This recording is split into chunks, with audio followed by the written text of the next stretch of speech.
ദുരന്തഭൂമിയുടെ ബുദ്ധിമുട്ടുകൾ അത് നേരത്തെ അനന്തകൃഷ്ണൻ വിവരിക്കുന്നുണ്ടായിരുന്നു.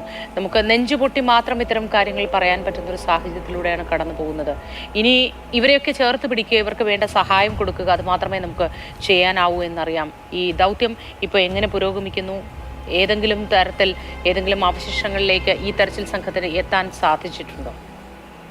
മുണ്ടക്കയിൽ ഈ പരിശോധന നടത്തുന്ന ആകാശ ദൃശ്യങ്ങളാണ് നമ്മൾ കാണുന്നത്.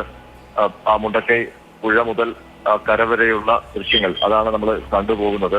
ആ ദുരന്തം ആഘാതമേൽപ്പിച്ച ആ ഭൂമിയാണ് നമ്മൾ കാണുന്നത്.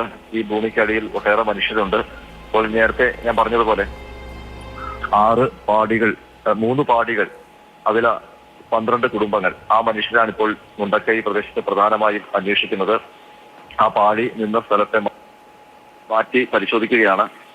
ഒരുപാട് അവരുപയോഗിച്ചിട്ട സാധനങ്ങൾ, ഒരു ബൈക്കും കുഞ്ഞു സൈക്കിളും ഒക്കെ പുറത്തേക്ക് വന്നിട്ടുണ്ട്. അവിടെ നാട്ടുകാർ, നേരത്തെ നമ്മളോട് സംസാരിച്ച 2 പേരും അവിടെ കാത്തു നിൽക്കുന്നുണ്ട്. അവരുടെയൊക്കെ കൂട്ടുകാരാണ് ഈ മണ്ണിനടിയിൽ പെട്ടുപോയത്. ഇപ്പോൾ നമ്മൾ ആ ചൂരൽമല പുഴയുടെ ദൃശ്യങ്ങളാണ് കാണുന്നത്. മുകളിൽ നിന്ന് പൊട്ടി ഒലിച്ചു വന്ന ആ ഉരുൾ കടന്നുപോയ ഭൂമി നെഞ്ച് പിളർന്ന് കിടക്കുന്നത് പോലെയാണ്. ഭൂമിയുടെ നെഞ്ച് പിളർന്ന് കിടക്കുന്നത് പോലെയാണ് ആ കിടപ്പ്. അത്രയേറെ കല്ലുകൾ, ഇരുവശത്തുമുള്ള കുന്നുകളൊക്കെ ഇടിച്ച് തകർത്ത് അങ്ങനെ കടന്നുപോയപ്പോൾ ഒരു അരുവി പോലെയായിരുന്നു ചൂരൽമല പുഴയെങ്കിൽ ഇപ്പോൾ അത് ഭാരതപ്പുഴയേക്കാൾ വീതിയിലേക്ക് മാറിയിരിക്കുന്നു. ആ ഒരു യുദ്ധം നടന്ന ഭൂമി പോലെ വീടുകളുടെ അവശിഷ്ടങ്ങൾ, വൃക്ഷങ്ങളുടെ അവശിഷ്ടങ്ങൾ, വലിയ പാറക്കല്ലുകൾ, പുഴയൊഴുകിപ്പോയ ചാലുകൾ, അങ്ങനെ ഈ ദൃശ്യങ്ങളിൽ ആ ദുരന്തത്തിന്റെ എല്ലാ ഭീകരതയും കാണാം.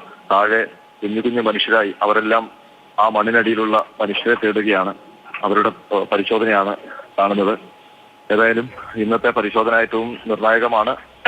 ദുരന്തമുണ്ടായി ഇത്രയും ദിവസമാകുമ്പോഴേക്കും ഇന്നുകൂടി പരമാവധി ശരീരങ്ങൾ, അടിയിൽ കുടുങ്ങിപ്പോയവരുടെ ശരീരങ്ങൾ കണ്ടെടുക്കേണ്ടതുണ്ട്. ഇനി അങ്ങോട്ടുള്ള ദിവസങ്ങൾ കഴിഞ്ഞാൽ പിന്നീട് വലിയ പ്രയാസമാകും ഇങ്ങനെയുള്ള പരിശോധനകൾക്ക്. മഴ ഇടയ്ക്കിടയ്ക്ക് പെയ്യുന്നുണ്ട് മുണ്ടക്കയിൽ. അതുകൊണ്ട് മുണ്ടക്കയിൽ മഴ പെയ്താൽ അത് മുണ്ടക്കയിലും പ്രശ്നമാണ്, താഴെ ചൂരൽമലയിലും അത് പ്രശ്നമാണ്. അപ്പോൾ പരമാവധി മഴ തോന്നി നിൽക്കുന്ന സമയത്ത് കൂടുതൽ മണ്ണൊക്കെ മാറ്റി പരിശോധിക്കുകയാണ്. അത്തരം പ്രതികൂല കാലാവസ്ഥകളൊന്നും രക്ഷാപ്രവർത്തകർ വകവയ്ക്കുന്നില്ല. കാരണം എല്ലാ സജ്ജീകരണങ്ങളും ബെയിലി പാലം കടന്ന് ഇന്നാണ് ഇവിടേക്ക് എത്തിക്കാൻ കഴിഞ്ഞത്. ആ പുഴയുടെ ആ ദുരന്തം വിതച്ച ആ ചെളിയും മണ്ണും കല്ലും ഒക്കെ കടന്നു വന്ന ആ പ്രളയജലം ഒഴുകിയ വഴിയാണ് നമ്മൾ ഈ ആകാശ ദൃശ്യങ്ങളിലൂടെ കണ്ടുകൊണ്ടിരിക്കുന്നത്. മോദി.